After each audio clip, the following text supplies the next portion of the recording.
Welcome to Digital Marketing Intelligence Ask the Experts, a live bi-weekly show to help you know what to do and what's new in digital marketing for 2021 and beyond.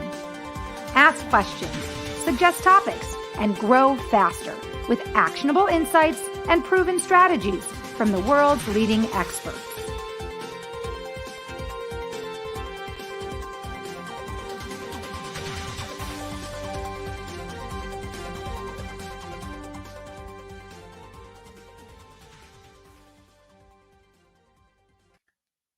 Hi, everybody. Welcome to Digital Marketing Intelligence Ask the Experts. I'm Marissa Morgan, your show host, and also the Business Development Manager at Engage. On behalf of myself and the team at Engage, I want to welcome you to our bi-weekly show. Today's topic is finding out what you're missing when you've done everything the LinkedIn pros have recommended and you're still not getting the LinkedIn business and the leads that you expected. That's what we're going to be talking about today as we broadcast live right now.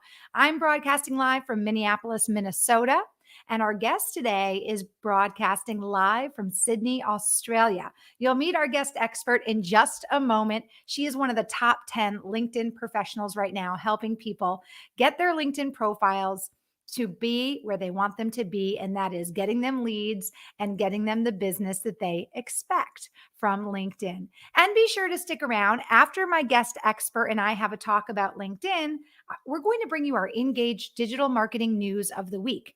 And this week, because our news has to do with LinkedIn, I'm actually going to ask our guest to stick around and join in the conversation with me. We'll talk a little bit about that news and the new feature on LinkedIn that you don't want to miss.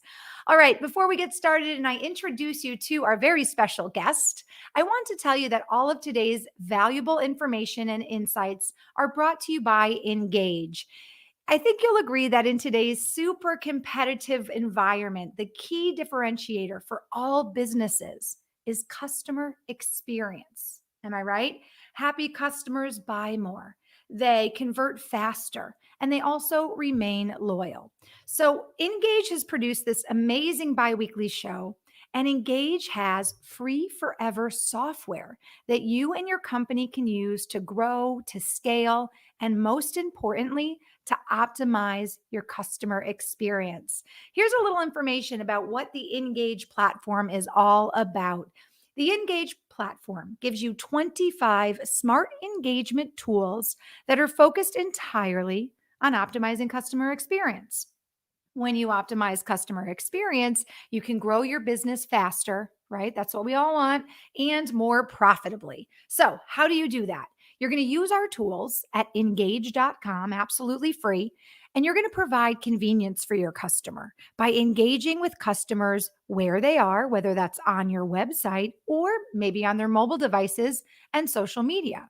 You're also going to use our tools to personalize conversations and product recommendations, and that's going to help you build trust with your clients and your prospects. When you convey the belief that you understand and care about your customers' needs and interests, that's when you build trust.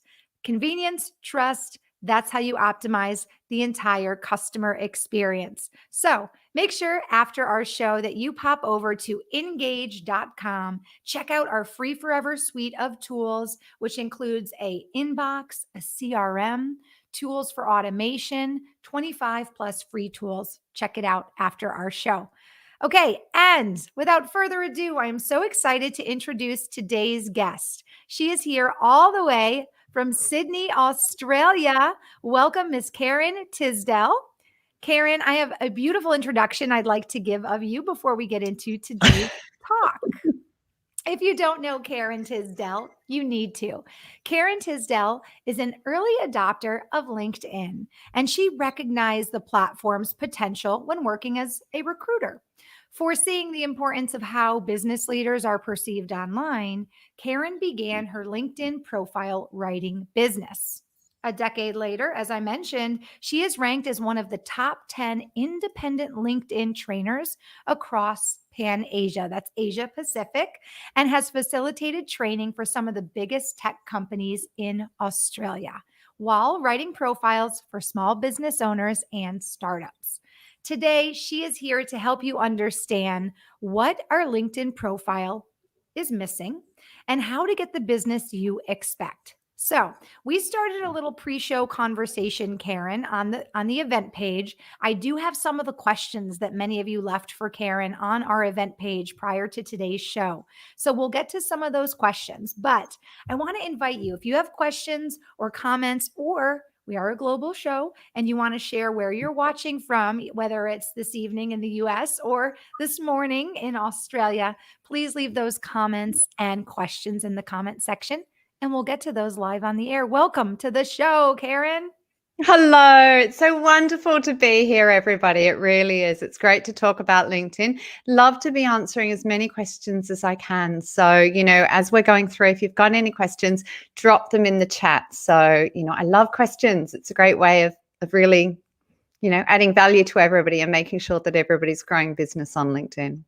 I agree. And I love the format of this live stream show. We're broadcasting right now to LinkedIn Live, and we're also on Facebook and YouTube. If you're watching on LinkedIn Live, though, or Facebook, you can drop us questions. This is all about being interactive. And everybody watching, you right now have a LinkedIn expert here at your disposal. So please drop your comments and your questions in the comment section, and we'll get to those during our show.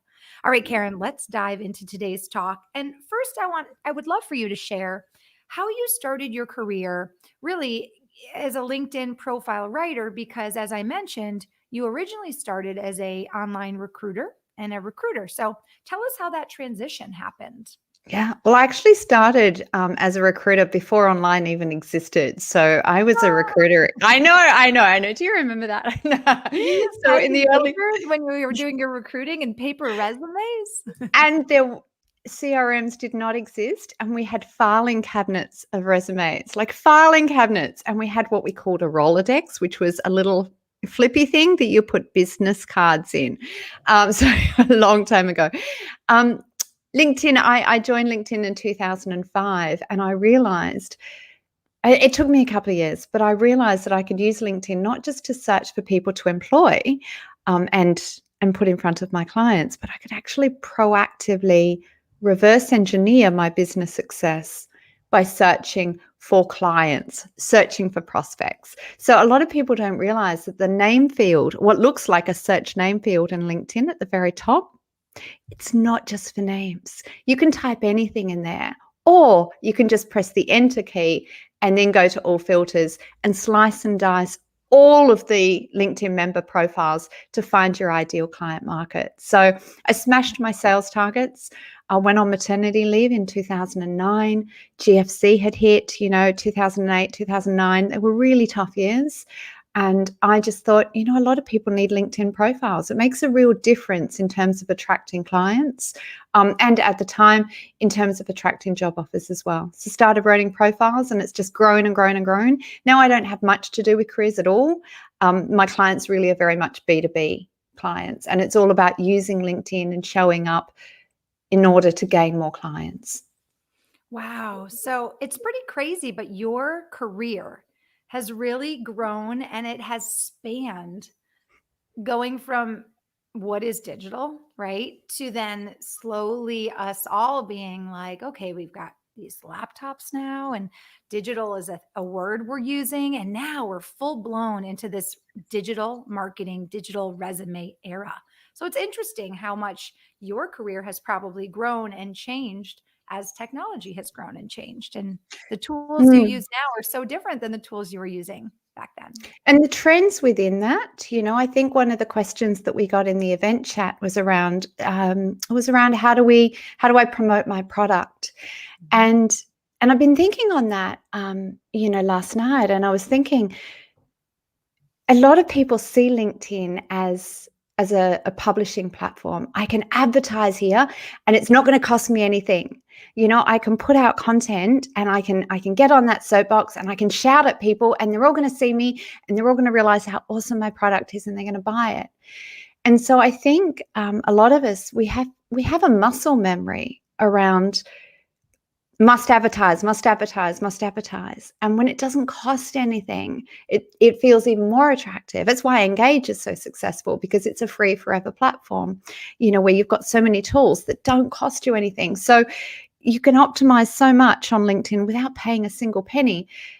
And so people think I'll just advertise. And I think instead we need to really promote our products and promote our services by giving away information. And this is counterintuitive to what we grew up with. We grew up in the era of advertising and billboards and and then when the internet, really took off, email campaigns, I know what we'll do. We'll just keep emailing people until they respond. We'll just keep slamming them.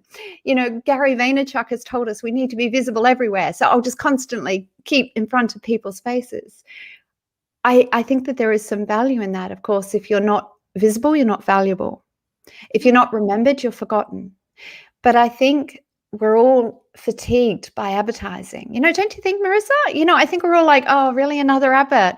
I swapped to an Android phone a couple of months ago, and it's amazing because every time I get a call, it tells me if anybody's ever recorded that phone number as being suspected spam. So it comes up, suspected spam. Love that. So I've got so many tools that will enable me to block adverts. And on LinkedIn, adverts don't do very well. So I think the content we need to create to promote our products needs to really add value to others. So we really need to think about giving information and being helpful. And I know you may be thinking, but if people would just see my product, then that is helpful. So we'll just keep promoting the product. But I think instead we need to just really genuinely be helpful. So what are the client's problems, and is there information that you can give them that will help them to alleviate their pain and solve their problems without buying your product? And so and that sounds weird, but you just sort of give lots of ideas away, give lots of information away, be very, very, very helpful. And you can drop in occasionally, sort of, maybe 1 or 2 posts to every 8 or 9. Okay. And my product does this. But 8 or 9 out of your 10 posts on LinkedIn, pieces of content, are all around giving value and giving ideas and giving information, because nobody ever went wrong by being helpful. And so everybody, we live in the era of Google. You've got a problem, you're Googling it. So when you just give information away and you give that away for free, people feel, oh my gosh, that's amazing. That's so interesting. That's the solution, and they start going down that tunnel. So you're starting to reel them in with information. Is that making sense? I'm sure everybody at home is going, wow, that makes complete sense. Because if you really think about what Karen's saying, she is saying, and you are saying, build the relationship, right? When you start showing a customer or a prospect that you care about their needs, right? That you can solve a pain problem and that you want to, and it's not just about selling your product, well, then you start to build a relationship. The relationship leads to some loyalty. And also, if you're constantly posting information, wanting to be helpful, wanting to be valuable, that means you're also showing up like you just shared, Karen. And when you show up, then you can be discovered, or people will remember you. You have to show up. That's definitely part of it. And people will comment on your posts and they'll say, oh, that's really interesting. What about that? So we need to think of content as not standing on a soapbox and talking at people, but being in the town hall, being, in the room, in the town square, and talking with people. So we need to think of it as a two-way conversation, because when we get lots of likes and especially comments on our post, that's when our post gets seen by even more people. So if you just scroll through your newsfeed, you'll often see a post that will say above it, so-and-so that has commented on this. So the more people are commenting, the more it gets sent out to more people. So you really want to be just super, super, super helpful, give lots of ideas, treat it as a conversation, and show that you are listening. We all want to be seen, and we all want to be listened to. And so often it's really hard to listen to your clients. I've struggled with this myself. really struggled with this in terms of writing my own website, because it was hard for me to really hear what my clients needed when they're looking for a LinkedIn profile writer, because I'm so busy thinking about what I want to sell as opposed to what people are asking for. So creating posts that answer people's questions shows that you're listening, and that's huge. Now we've got a question as well, haven't we? You've probably had a chance to read that. We do. And I'm trying to sort of speed read as once, but I No. love these questions, so keep them coming, Don't people. worry. I'm going to pop Alexis. I see your question. I'm going to pop that up in just one moment. But Karen, before we get to Alexis's question, you just started touching on understanding and listening to your clients' needs. So I am curious, as a LinkedIn profile writer, what is the number one problem that your clients are hoping for you to solve? Is it to show up? For them to show up, for them to get more leads, have more clients, build their company? Is there one big problem that they're all coming to you saying, help me, I don't know how to do this? I think there are two. I think there's one big thing, which is, how do I get clients? I've got a lot of friends on platform, but how do I convert them to clients? How do I take that relationship into a sales opportunity? So I think that's one big thing. And the other one are people who just think, I don't have time for LinkedIn. I haven't played here often enough, and I don't really understand it all, because LinkedIn, when I started using it in 2005, it was just a place to get a job. So it's where you uploaded a resume.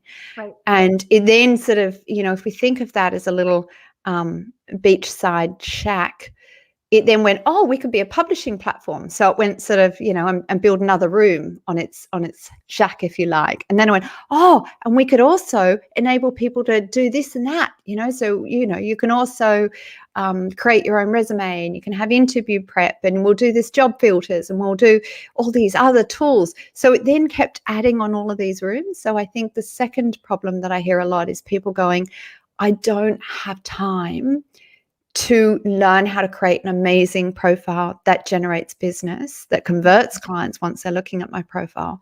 Mm-hmm. And I don't have time to learn how to create content and how to reach out to people. How do I turn those contacts into clients? And so rather than me sort of watch hundreds of webinars, can I just go to you and can you just tell me what I should do? And so I think that's Karen, you're like, take a number. There's so many people, right, that need your help. So it's wonderful. This is wonderful. Well, I have a few questions I want to make sure we get to during our talk today, but let's start with Alexis's question, because we really appreciate you showing up for our talk today, being here, Alexis. If you are watching right now, please drop us a comment in the comment section. Let us know where you're watching from. I'm live right now from Minneapolis, Minnesota, just outside, actually, in a little city called Wayzata. And Karen is joining us today from Sydney. Are you right in Sydney, Australia? I am. I'm about 20 minutes from the city. So yeah, wonderful. Lucky me. Alexis, let's get to your question, and then please also let us know where you're watching from. So Alexis says, as an online education trainer provider, I know my ideal clients are using LinkedIn. I focus a lot of my attention on giving value via my platform, which is what Karen just touched upon. However, what suggestions would you give in outreach to them using this platform? Yeah, I think a lot of people don't build enough, and I'm sure, Alexis, you're doing this, but I don't think a lot of people build enough personal touch points with their clients. Like often we think we are, and yet we could make them even more personal. So instead of never, ever, ever send an invite to connect, which is just connect, personalize that invitation to connect. And in that personalization of that invitation, focus on the other person, mention what you do and your phone number, and especially your email address. You may even want to include in there your website, because you want to constantly be as accessible as possible. When somebody accepts your invitation to connect, or you accept their invitation to connect, I think it's really, really, really powerful to leave a voice message for people. And I think this is not done enough. So we can when we write a sales pitch, it looks like a sales pitch. Hi, thanks for accepting my invitation to connect. I run this education platform and we do this and that. Let me know if you're ever interested. That feels like a sales pitch. But if you were to do that in a voice message, it would not feel like a sales pitch if you preface it a little bit more. So where have I put my phone? So if you just get out your mobile phone, you can only leave a voice message on mobile. If you just get out your mobile phone, click on the app. It's not going to work unless it's in the app. And where's Marissa? I know you're in here somewhere. Oh, there you are. Okay, so I'm clicking on Marissa's profile, and you can see, oh, she's even saying, I think you'll be amazing. You can see on here that little microphone. See that little microphone next to write a message? When you click on that microphone, it'll come up with a blue dot. See the blue dot? When you depress that, that's going to start recording a message. And then, your dog starts barking, so you just swipe it to the left. So what I always do, and it generates so much business, both for me and especially for my clients, is as often as possible when you're trying to sell, do so in a voice message. Now, you can do that the first time you connect with somebody, and then you need to give value. So send them a podcast link, send them an article, be helpful. And then after a couple of months, leave them another message that's a bit salesy. Can I just show you how I do this? Absolutely. So I know Marissa's had heaps of media training. I have a voice coach. I'm trying to fix that Australian nasal accent. I don't know how it's working for me.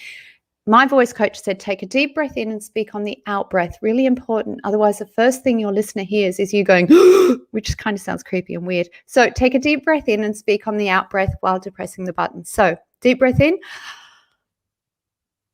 Hi, Marissa. Thank you so much for accepting my invitation to connect. I really appreciate it. Look, I can see that you looked at my profile as well. Now, I'm in the education software business. If there is anything at all I can help you with, please let me know.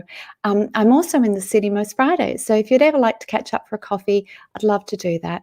I hope you're keeping well. I know it's been a really crazy year.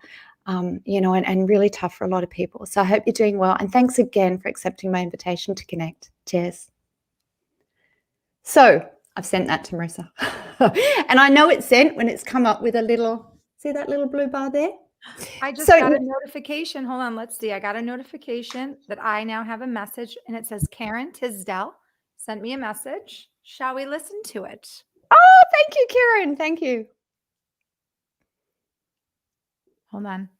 I'm going to push play. Oh. Just switch on the little triangle on it. Yeah. Yeah, that's it. Maybe it's because it's still uploading all the way from Sydney, Australia. Maybe I pushed it too many times. Oh, you know why? Because speaker's not on. That's why. Because you switched it to silent. So much for accepting my invitation to connect. I really appreciate it. Look, I can see that you looked at my profile as well. Now, I'm in the education software business. That is so amazing, because if there's something that's going to immediately give your branding, your message, your connecting a personal human touch, it's your voice. So I think that's an amazing tip. And it can't be automated. So, while I love automation and it can save so much time, why wouldn't you automate if you can? This cannot be automated. I know it's a real voice, and you can imbue so much personality in that. And studies have also shown that voice is highly trusted. Voice is trusted more than physical images, which I just thought, and I remember reading this and just thinking, that's insane. I trust what I see. Sure, I was born in the early 1970s, but I trust what I see. Then I was sitting with my children. They're watching Avatar, and I'm like, isn't it amazing? This is when they were a little bit younger. And I'm like, this is not real. And they're like, yeah, duh, mum. They have learned to be suspicious of everything they see. But yet, when we get in our car and we want to go somewhere, we just say, I want to go here. We talk to Siri, we talk to Google Assistant. So we really trust voices, and voices become one of the most trusted medium. So leaving a voice message, very powerful, and you can pitch in a way that you can't in a message. Just make sure that you do start and end with a thank you. I think that COVID's given us a bit to talk about in there, because I hope you're doing all right. So you can really add a lot of warmth, which really connects people. Well, Karen commented that he started to voicemail on LinkedIn a lot, and it's one of the best tips he's received from you. So It thank really works.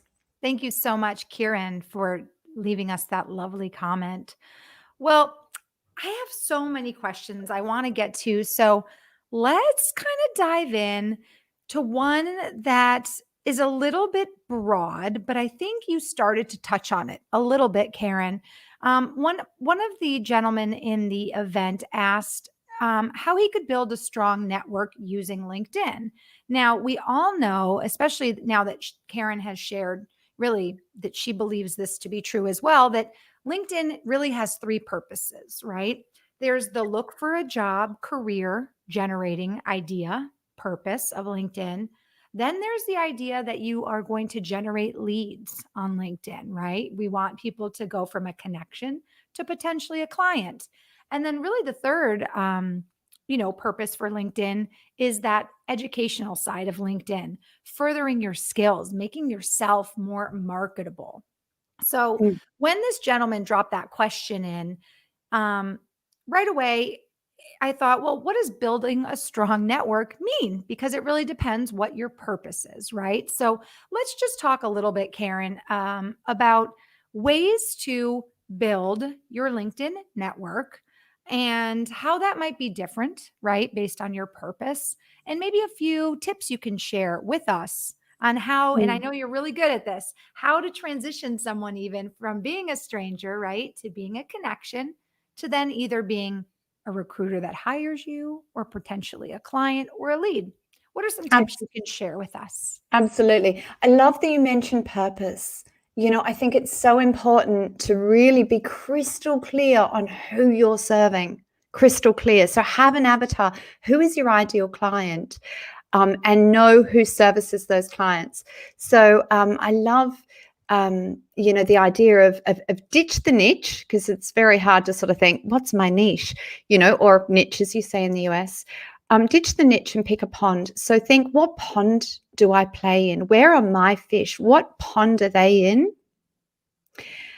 And if you've got a pond that's connected to other ponds, just to run with my metaphor, and you're thinking of what are the waterways, what are the fish that swim in multiple ponds? Who are your super connectors who service the same clients as you?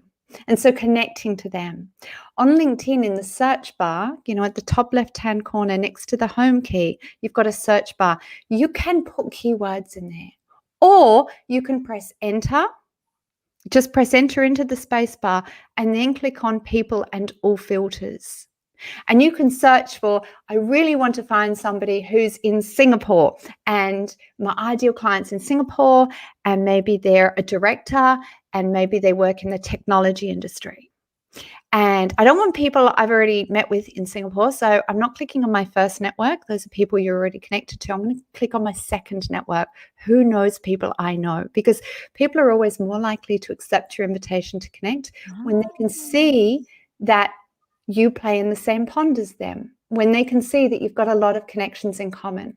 So That's don't, that's a great yeah. tip. I just want to interrupt you for a moment because people may just be joining us. It's dinner time here in the US and it's early morning in Australia. So I just want to welcome you to Digital Marketing Intelligence Ask the Experts. And today our expert joining us is Karen Tisdale, who is a amazing and incredible LinkedIn profile writer, and she's really here kind of coaching us all through understanding how we're building our LinkedIn network, how we're connecting with people, and why it's so important to have a purpose that is crystal clear as we go along in that journey, right? To build the connection for our purpose. And Karen, you were just sharing that it's so important to consider maybe not niching ourselves or niching ourselves so much, but more considering that we're in a pond, right? And we're wanting Pick a to kind of pond. pick a pond Pick a that you're in. pond. But you just shared with us, and I'm only wanting to repeat it because it was brilliant, this incredible tip for connecting, which is to focus on connecting with people that you are essentially one connection away from potentially, Mm. because people will trust the relationship that is already there with you and the mutual connection. And it's almost like people want to play with people they know or people that they like, or, you're more Yes. likely to trust somebody who comes to your business as a referral than a random person. So that's just a Absolutely. really great tip. Absolutely. So I went to a wedding a few years ago on the other side of Australia, and people had traveled from all over the world and to attend this wedding. And I loved all of the guests at the wedding. I just love them. I just felt like I made so many best friends. And I thought, well, I guess it's not surprising that I love all my best friends' friends, So when you see you've got a lot of people in common, you're more likely to share values with those people. And so counterintuitively, we often think I'm desperate for business on LinkedIn. I've heard what Karen said about identifying who your ideal clients are. I've got an idea in mind and I know who services them. I'm using the search features on LinkedIn and I'm going to go straight for the biggest client that I really desperately want. If you haven't used outreach on LinkedIn, if you haven't reached out with personalized messages before and then followed up with a voice message and then followed up with here's a podcast link. Podcast links are very powerful because they feel very personalized. I was thinking of you the other day while I was listening to this podcast and I thought you would enjoy it too. Boom. And then you go and find lots of other clients that are like that and you go cut, paste, cut, paste, cut, paste. Sorry, Kieran. But you do. And so you're building those touch points by giving. You might think, I'll reach out straight to that client I really want. But if you're new to outreach, I would actually start with the clients that are at the bottom of your list so that you can practice that leaving voice messages. You can write something that you think, oh, that's a really nice way to personalize my invitation to connect. But after you've done a couple of them, cut, paste, tweak, you think, oh, actually, these words look better. Yes, that's going to get me the sale. So sort of counterintuitively, don't go straight for the A-list clients that you want. Start with the C or B list, and especially start with those big connectors who know a lot of people and who swim in a lot of different ponds in your ecosystem. My acting teacher always used to say, the more you do, the better you get. So I do enjoy and appreciate that tip to maybe not start with the big dogs when you're first outreaching and you're giving your voicemails or voice memos a try, because it's going to take you a little time to get comfortable in this new digital world, exploring digital ways to be outreaching and to be touching your ideal clients. So great tip there. That also enables you to sense test what works, If you're leaving voice messages and you're getting messages back going, oh, it's really lovely to hear a human voice, thank you so much. I really appreciate being part of your network. If you're hearing those messages back, then you're hitting the right notes. If you're not, then you need to tweak it up a little bit. Maybe I could start by really emphasizing more how grateful I am that you've included me in your network. So what do I need to change? So it allows you to test it. And if LinkedIn gives you really great data in terms of, are your posts working? You can see when you're getting clients come through. So, test everything, split test everything. Really great advice. Thank you so much, Karen. Kieran has a question. Karen has a question that I think fits right into what we're talking about right now. And that is, what are your top 1 or 2 tips for startups or unknown brands when creating corporate profiles? Great question, Kieran. Or outreach strategies on LinkedIn for the first time? Yeah, great. Thank you, Karen. I think a lot of people struggle with that because we all, especially, put a lot of work and effort, or many of us aren't sure how. And so we turn to someone like you, but we're working so hard on our personal profiles. And we feel like our business or company pages are not getting as much love and they're harder to promote organically. So I just think this is a really good question. Yeah. So thank you, Karen. Yeah. I think that I don't like company posts. I do think it's really crucial to set up a company page, which anybody can do so.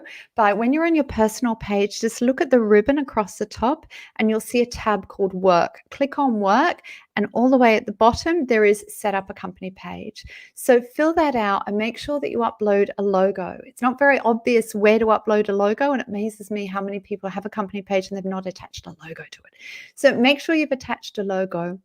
Then go and talk to all of your employees and make sure that they have connected correctly to the company page so that when everybody looks at their profile, they can see that company logo there. Then write a little description on what the company does, because a lot of your employees may be uncomfortable posting from the page. And if you're a startup, you may have people who are not employees, but maybe they're casuals or they're contractors. So you can talk to these people and say, look, we really love what you do. We'd love you to be a part of us. We notice you haven't connected to the company page. Do you mind doing so? Is that okay? We don't own your LinkedIn profile, but we'd love it if you could just amplify our brand, and we'll amplify you. You have a birthday, you celebrate a work anniversary, you do something great, we're going to post about you on LinkedIn. So we will amplify you. Could you please amplify us by talking about what you're doing here, but also by making sure that you're connected correctly to the company page. In your experience section, you've loaded up a little description, just needs to only be 180, 200 words. You've got a lot more in there to fit in, but just even 100 words that just describe what the company does and that has company details. Yes, people can find those details by clicking on company and then clicking on contact, but I think you just want to be as accessible as possible. And then provide all of your employees with a banner. So sitting behind your profile photo, you've got space there to put a logo and to put something that visually describes what it is your company does. So make sure that you've rolled that out to all of your employees. You can post from your company page. So posting from your company page will ensure that people sort of are seeing that brand, but don't expect a lot of traction from your company page. It's much easier to get traction from personal pages. This is social media. So we need to be social by being people.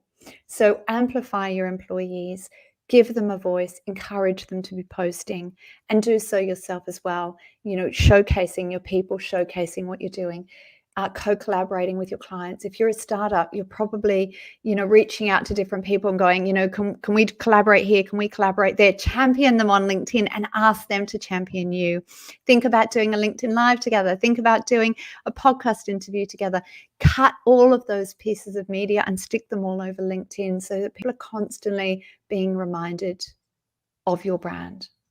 Great tip. And I think it's important too for you to really encourage your employees to also be liking and commenting on the company posts, because like you said, Karen, a lot of the company posting and content doesn't always get the same traction as personal posts and things like that. So when the company or the employees are also engaged, that shows the culture of the company, which leaves an impression on others as well when they do visit the company page, right?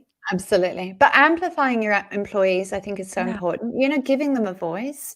I remember being at an event years ago, and there was a chap there, Christian Stevens, who plays really big in real estate. And somebody was standing near us and they were looking at him with just great big sort of adoration in their eyes, like, oh, it's Christian, and I was like, do you want to talk to Christian? He's like, oh, hi, Christian. Yeah, I see what you're doing, in real estate, and your company's so amazing. Christian, quite dry, but personable, turns to the guy and says, yeah, my company's pretty cool. Why did you think my company was pretty cool? He's like, because they're allowing you to post. Like, you're so vocal on LinkedIn. So what a cool company you must work for, because you can be yourself there. Oh, light bulb moment, right? I mean, amazing. So don't think, oh, but if we amplify our employees and we make them look great, they'll leave, because that's a little bit like, that old, but what if we train our employees, and they leave? Well, what if we don't train them and they stay? If you just give them a voice, you will have talent attraction. You will have more clients. We're choosing to buy products from companies that feel like good companies, that share our values, that, are just good, decent companies doing the right thing. So when we see a company that says, hey, it's our employee's birthday, and our employee's now been with us for 2 years or 3 years, and whoa, look what we've just done, we're a startup and we've just, made it to our first round of funding, or we've done this or we've done that. You really want to champion the team's success, not in a look at me way, but in a look at them. Isn't our team great? So if you can get everybody all championing each other and championing your clients and co-creating and thinking about how you can add value to your audience, what their questions are, then you both win. I love this. And you've got me here just like smiling from ear to ear because who wouldn't? What employee wouldn't love the spotlight on them through the company page just for a minute? I am now recalling that there is a company in town in the production world. And just recently, I think that was kind of their goal for the month of, we're in May, in April. It seemed like every 2 days throughout April, they gave a call out like, hey, meet our director of marketing, or hey, meet our, Yeah. producer, and this is this. And it was kind of neat because they had a special post and they obviously just changed out the photo and a little bit of the words, but they gave a nice blurb. And I think that they were a startup in town. And so as they were really getting their team together, they wanted to kind of introduce the team to the world. And I kind of thought the Mm. same thing that person thought at that party that you just shared, is kind of like, wow, what a cool company. What a They're cool so hip. company. Yeah. Yeah, absolutely. I saw, and I really wish I'd snipped it, but I saw somebody who created a post when one of her staff was leaving. And she Oh, had a picture of this guy with his man bag over his shoulder, and he was standing at reception about to walk out. And I think he was even carrying a box of stuff, like the sort of thing that oh, normally makes right your in a heart. commercial. Yeah. Yeah, and it normally makes your heart lurch. You're like, "Oh my gosh, he's leaving the company. Oh, we won't talk about that," kind of thing. Had the company, he was at reception, had the company brand behind him. She'd taken a photo of him and put it on LinkedIn saying, "He's leaving us." And I just want to say how amazing he is. And I just want to list some of the achievements he's made here. And I just want to wish him all the best. He's gone to pursue different pastures, but we've loved having him here. That just spoke volumes about the company. And I love your point there, Marissa, about how you said, it's great to sort of see different employees. And what you made me envision is this idea of unboxing. We've seen a lot of companies in the last few Mm. months start to show behind the scenes, and we've seen people opening parcels on social media. Look what I've got, and they're unboxing what they've just received. So I think we need to think about unboxing our employees. How do we show behind the scenes? How do we coax them into the spotlight and say, we're proud of you. We want the world to see you. We want to show, you're a HR manager, you're an accountant. We can't survive without our accounting. So we want to talk about how you love numbers. We want to talk about who you are and what you care about and what your interests are. We want to do a human piece so that you've got that behind the scenes feel, you've got that unboxing feel, you've got that we know your people, we know what you stand for, we know you care. That's exactly it. That helps build customer trust. That helps a customer prospect feel more like they know you. And if they feel that your values are in sync with their values, boom, there's how you Yeah, take a connection and turn it into a lead. Very nice. I absolutely. like this. So Well, you want to have the logo and you want to have the brand visible, but you need to push the people in front of the brand. And again, that seems counterintuitive. We're like, but I want, as a startup, to Kieran's question, as a startup, I want everybody to see our logo and recognize us. right. But we're bombarded with logos. If you push logos in people's faces, they will just switch off. They will just try desperately to search for an ad blocker to not see you. So make sure that, if you've got a picture of your employee, it just happens to be in front of your logo. Make sure that, if you're going to do a happy birthday, that you've got a frame that, your graphic designer or somebody on Airtasker has created a little frame that you can put that picture in. And the frame has got, Your we've got logo produced in by there. Engage in the Yeah. corner. Put your logo everywhere. So important. Very nice. Kieran, excuse me, says, thank you, Karen. That's so true. Nothing like human and people empowerment. And I agree. Kieran, thank you so much for that great question. Okay, I've got another question for you, Karen, from Marcelo, who's just recently started watching our series. So thank you and welcome back, Marcelo. He says, Karen, after sending a message, how long do you recommend for us to send an additional message again? Do you have a rule? Great That's a question, Marcelo. Thank great you. top question. Top question. Mm.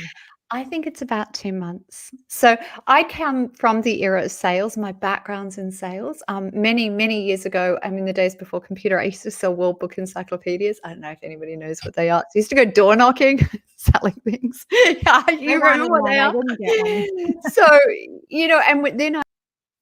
then I Ooh. moved to recruitment. And we used to have a rule then that you had to leave it 3 months to follow up with people. People have got short attention spans. So I think it's best to leave it about 7 to 8 weeks. I don't think you would want to do it for sooner than that, because some people don't check in on LinkedIn all the time. So if they're only checking in on LinkedIn once a week or once a fortnight, and you're leaving it sort of 2 weeks or a month, hi, I sent you a message, you didn't respond, boom, then that feels like you're being too on top. So you really want to leave it 7 to 8 weeks, which is really hard to do, I know, because you just think, I really want the sale, I really want the sale. But you really want to leave it about 8 weeks, because you don't want to bombard people. I also think you want to keep any questions that you're asking there open. So you really want to be, especially if you're creating content, you want to be asking questions, you want to be having a conversation, but you also don't want to feel like you're pressuring people. Or if you're writing a message, you can ask a message in a voice thing, like, I hope you're doing all right, let me know, or whatever, but try and make those questions somewhat rhetorical. A question you might leave is, thank you for your invitation to connect, I'm wondering how you found me, or what made you reach out, I'd love to know. So you can say that in a voice message, but when you write it, you don't want to feel like you're making demands on people's time. So instead, keep your question somewhat rhetoric, and make sure that you are giving. Focus on, every 8 weeks, I'm going to send you a podcast link, I'm going to send you an article that's of interest, I'm going to focus on giving, I'm going to introduce you to somebody else. So a lot of people don't realize that on LinkedIn you can add multiple recipients. It's like up to 50. You don't want to do that many, but you can add, I could introduce Marcelo and Karen if I was connected to both of them. They don't have to be connected to each other. I'm connected to both of them, and I can send an invite to Karen, and then in that same, where I type people's names in, I can add in Marcelo's name. And then I can just say, hi, Marcelo and Karen, I just thought you should both connect and talk. I don't know what might come of it, but I just see that you've got an interest in common. You both work in technology. Over to the two of you. So facilitating introductions and focusing on how you can be helpful to people by introducing them to other key people of influence in your network is really helpful, but try not to do it too soon. Great answer. And Marcelo, thank you again for tuning in. Thank you for interacting with us. And that was a really great question. Another viewer just wanted to pop in and say hello from Connecticut. Thank you so much, Corrine, for joining our interactive live stream tonight. Well, Karen, I feel like we're just touching the tip of the iceberg, but my golly, I mean, we're almost out of time. So normally I would thank you for being here, and I would actually step in and share our Engage digital marketing news of the week by myself. But this week, I decided that having you join me while I shared our Engage digital marketing news of the week was actually a great idea, because I would love to hear what you think about our little piece of news. And I believe you may be using this new feature on LinkedIn. So if it's okay with you, I'm going to transition into our digital marketing news of the week. And I'm going to have you stay here and join me for that. Let's pop up our ticker. I hope it's a tool I'm all over. I think you'll be good. So, or at least I think you'll have some feedback on it. So today's digital marketing news of the week is news about a new mode on LinkedIn called the creator mode. So I'm going to read a little bit about that for those of you who are not familiar. And then please, if you have comments, if you're currently using the creator mode, leave us a note in the comment section. But Karen, I'd love to hear you weigh in. So our Engage digital marketing news this week is all about this LinkedIn creator mode. So LinkedIn creators are members who regularly, I always have a hard time saying that word, regularly share content with their professional community to demonstrate their expertise, to ignite conversations about ideas and experiences, and also build communities or ponds, as Karen likes to say, around common interests. So if you create content regularly and want to build your following on LinkedIn, creator mode might be the right fit for you. Creator mode is a new setting on LinkedIn just created as part of their recent profile updates. You'll find in your profile dashboard that you're able, when you turn on creator mode, to more prominently display your content and encourage others to follow you. What creator mode does for LinkedIn creators? Well, first, it will help you grow your following. 50% of member follows right now come from profile views. So if you're creating more and it's visible in the up, kind of high section on your profile, you're more likely to get more profile views and then essentially more followers. With creator mode, your primary profile action button changes from connect to follow, which can help you grow your audience. The option to connect is still available, and you can find that under the more button. So now you're creating content. It will be showcased above your experience and your about sections. You can also add hashtags to your profile intro so that potential followers can easily see what topics you post most about. Creator mode will also make members eligible for search and discovery results downstream, helping creators get discovered and grow their audience. So that's a little bit about this new creator mode. And Karen, I'd love for you to weigh in. Is this something that you're using? Is it something you've heard of? Tell us what you think. Yes. So I did a webinar on creator mode and also on the new cover story feature, which is a separate feature where a video plays in your profile photo section. I hope everybody will have a look at mine.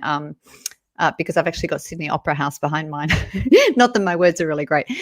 So creator mode is not for everybody. I'm sorry to burst your bubble.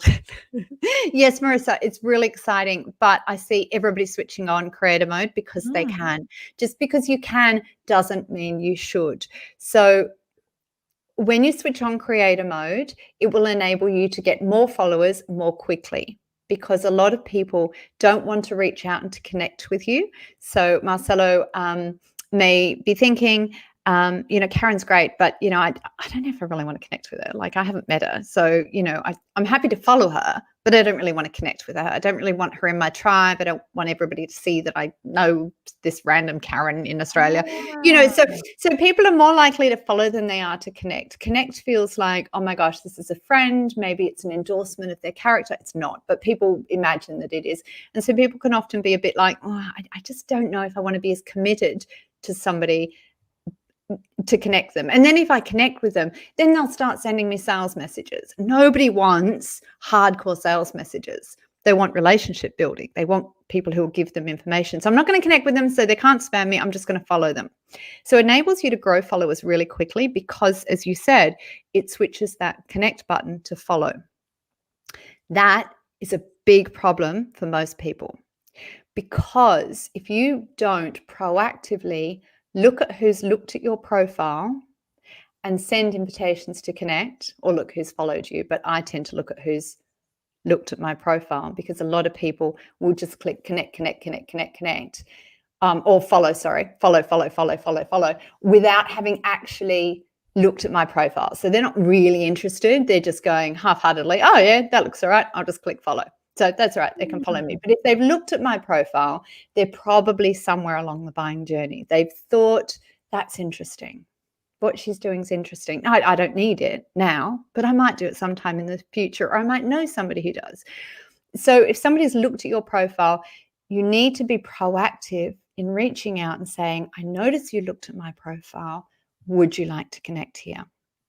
If you cannot make a habit of that, I would not switch on creator mode, because when you switch on creator mode, your number of connections and followers will start to create a gap instead of them being the same, because when you connect with somebody, they're automatically following you, which means they're going to see your content in their newsfeed. But when you connect with them, when they're following you and you've got follow first, you've got the creator mode set, that gap's going to start appearing. So your connections are here and your followers are here. Great to have lots of followers, like, whoa, look at me, I'm so famous. I've got thousands of people who are following me. Yeah, but can you actually reach out and direct message them? Can you sell to them? Can you introduce them to anybody? No. So yeah, it's a great vanity metric. It's great at, oh, look at me, I must be amazing because I have, 15,000 or 30,000 followers. No, that doesn't pay the bills. It doesn't. We have to remember why we're here. We're here to be educated, inspired, and to make money.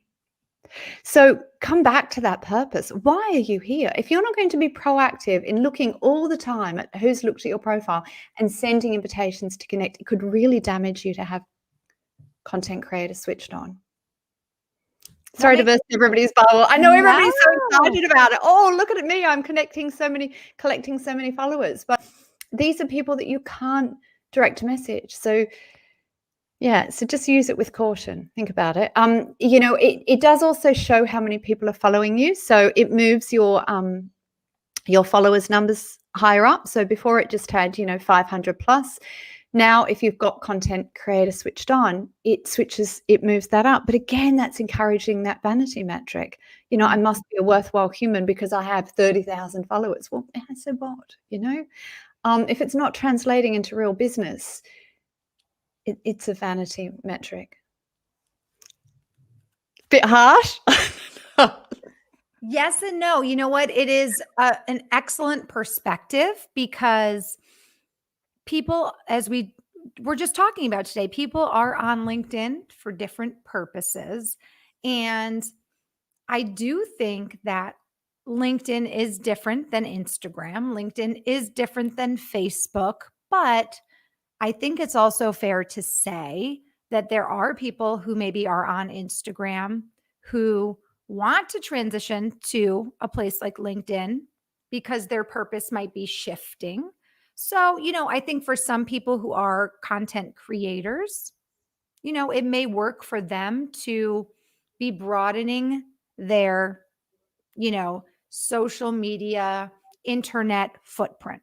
Is that fair to say? I still disagree respectfully, because I just think, what's the point of fame? What's the point of fame if you can't monetize it? So I think, we all feel like there's a lot of people out there who are content creators who are famous on LinkedIn and they're so famous on Instagram, and they've got hundreds and thousands of followers. So they're moving across to LinkedIn and they're building the same thing. But we don't really want to admire people from a distance. We really want to build relationships, and you really want to have customers are only valuable when you can speak to them and when you can listen to them.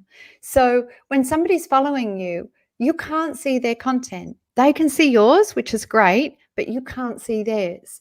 So if they're a prospect of yours, you need to be commenting on their content. You need to be direct messaging, with a podcast episode or with a voice message. You need to be building those relationships. So we feel like everybody's famous, but actually it's quite a small number of people, and it's an even smaller number of people who are actually making money from that. So I think if you want to be famous and you want to have lots of friends, get out and start talking to your neighbors. But if you want to make money, then we need to build relationships here. And we need to build relationships online, just like we would offline, focused on what we can giving. So I think content creator mode is great. And I have it on myself. But once a week, every week, while I'm at my daughter's golf lessons, I'm looking at who's looked at my profile, and I'm using an app called Text Expander to just type in two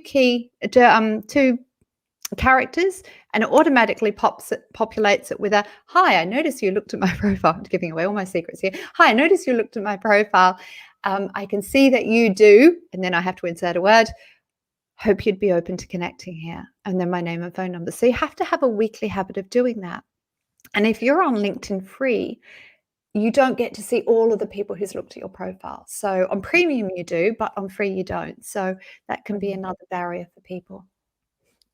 Wonderful, Karen. You are a wealth of knowledge. I am so appreciative that you took some time out of your busy day. I know you just dropped the kids off at school. You are a busy woman. So thank you so much for connecting with myself and also connecting with the team at Engage and for making time to come on our show and share your incredible insights. We really appreciate it. Thank you. I really appreciate being here, and I hope it's been helpful for everybody. Oh my gosh, so many great questions. I want to thank you all so much for joining us. Karen, don't go anywhere. I'm going to pop you out of the live stream, but hang out in the studio. I want to talk to you before you go. Thank you again so much. And before we do that, though, if our audience wants to connect with you, Miss Karen Tisdale, is LinkedIn the best place to do it? Yes, you can, absolutely. And as Marissa said, because I do have content creator mode switched on, if you want to send me an invitation, you need to click on the more button and just let me know that you watch the show. Just put in, to the personalize your invite just by clicking on more, then connect, then add note, and just write the word engage, just so that I know where you came from. So fantastic. Absolutely. Thank you so much. Karen, thank you so much. Thank you so much. I don't have mine on, just to share personally, I don't have mine on creator, but recently I thought it was best to change from the connect button to having the follow button. But now, after listening to what you were saying and also to what somebody else was saying earlier this week, I realized that for me personally, that is not going to help my purpose and my goal, because I want to forge those genuine connections and be able to see, if people want to follow me, I want to know what they're posting. And the fact that you don't get to see that if people are following you only, I don't like that. So I'll be switching mine off after the show. Just something to think about, or be proactive in reaching out to people. Something to think about. Thank you again so much, Karen. Thank you. Everybody, it's been an amazing week this week. 2 wonderful guests and so many amazing tips and insights. I really do hope that you find our weekly, or I should say bi-weekly show helpful, insightful for you. If you'd like to know more about Engage, or you'd like to keep updated on all of our current and upcoming shows, make sure you go to linkedin.com and visit our LinkedIn company page. And there you can also connect, as we just learned today, with some of the other employees at LinkedIn. And you can know all about what our company does, which is provide an exceptional platform with 25 plus free forever tools to help you optimize your customer experience, to help your company grow and scale. So make sure you connect and follow LinkedIn Engage, the company page. And I do want to share a few more other comments that just came in. And Karen, I know you can hear them. So Marcelo says, very happy to watch this live, always learning to be able to share and add value to my relationship network. Thanks, Marissa, for the exceptional conduct of the interview, Steve for promoting these events, and thanks, Karen, for the great tips and insights. Marcelo, thank you so much. And Marcelo is watching from Brazil, a country I hope to visit someday soon. Okay, everybody, that is all for today. If you have topic suggestions you would love for us to ask the experts, or perhaps you'd like to know more about Engage and would like a free demonstration of our platform, you can email me at marissa.m@engage.com, and you can connect with me. It will say connect after I get off this show. Right now it says follow, but it will say connect. Connect with me as well on LinkedIn, and be sure to go and connect with our guest today, Karen Tisdale, as well. Join us next Tuesday at 4 p.m. Eastern. Our guest expert will share how to create a high demand coaching and consulting business in 6 weeks or less on LinkedIn. Is that doable? Well, she's going to share tips on how to do that. So tune in next Tuesday at 4 p.m. Eastern time for our next bi-weekly show. In the meantime, I hope you all have a wonderful and blessed weekend, and I hope to see you all next week. Don't forget to connect on LinkedIn with Engage, with Karen Tisdale, and also with myself, Marissa Morgan. We'll see you all soon.